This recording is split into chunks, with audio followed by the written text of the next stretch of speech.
tal? Como estades? Que placer tervos de novo aquí e eu estar de novo aí na vosa casa. Un auténtico placer. Querido Piñeiro, esta carta chega antes do agardado. Moitos sabíamos da tua enfermidade, pero sempre dicías que ias ben, que seguías loitando, sempre para adiante. Porque eu son tremendamente hipocondríaco, pero cando che pasa algo así xa non podes ser hipocondríaco, xa solo queda tirar para adiante. Morreu o fillo da modista e do ferreiro aos 68 anos e hoxe, dendo teu querido Allariz, pídennos que lle mandemos un bico enorme a túa nai, a túa inseparable Rosiña. Canto a querías e canto te quere.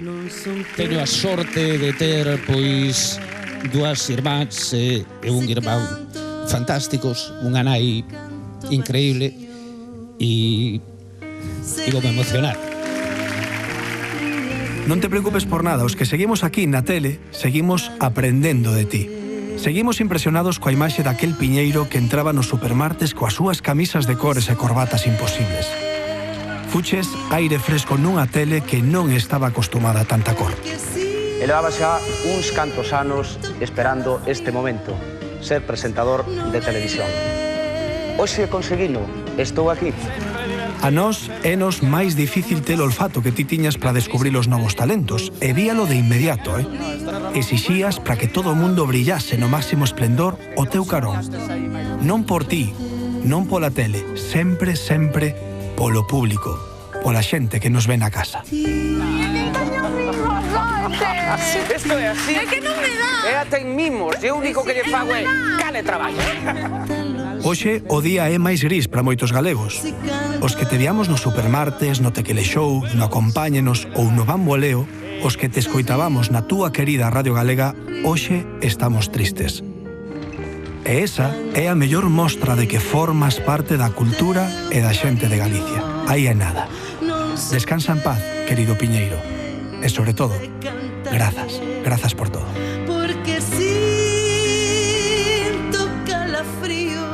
Esta pequena homenaxe que lle quixemos facer dende Hora Galega a un dos máis grandes, a Xosé Manuel Piñeiro, que nos deixou hoxe. Dende logo, toda a Televisión de Galicia está de loito. Nos levamos toda a tarde en Allariza e as portas do tanatorio. Fátima Pego, esta noite aquí tamén na Televisión de Galicia, na súa casa, poderemos disfrutar dun especial máis que emotivo de Piñeiro, verdade? Sí, así é, ese querido Piñeiro no que se repasará non só a súa traxectoria, senón que se relatará pois ese lado máis persoal que moitos aproveito para dicir que tivemos a sorte de disfrutalo. Grazas, Pi, por esa primeira oportunidade. Falo no meu nome, pero tamén falo no nome de moitos compañeiros que nos tendilles esa primeira man, e sen esa primeira man é moi difícil continuar, así que grazas e un biquiño ao ceo de parte de todos e todas que somos os teus pipiolos e pipiolas. A mellor homenaxe, sen dúbida, é seguir facendo televisión, seguindo estando aquí con todas e todos vos. Eu sei que Xosé Manuel Piñeiro vai estar moi ledo alá onde este. Así que aquí seguimos. Pois esta noite ese especial de querido Piñeiro aquí na Televisión de Galicia. Nos hoxe marchamos un pouquiño máis tristes, sen o noso super Piñeiro, pero mañá estamos de volta aquí na Hora Galega, 7 puntuais. Grazas por estar aquí.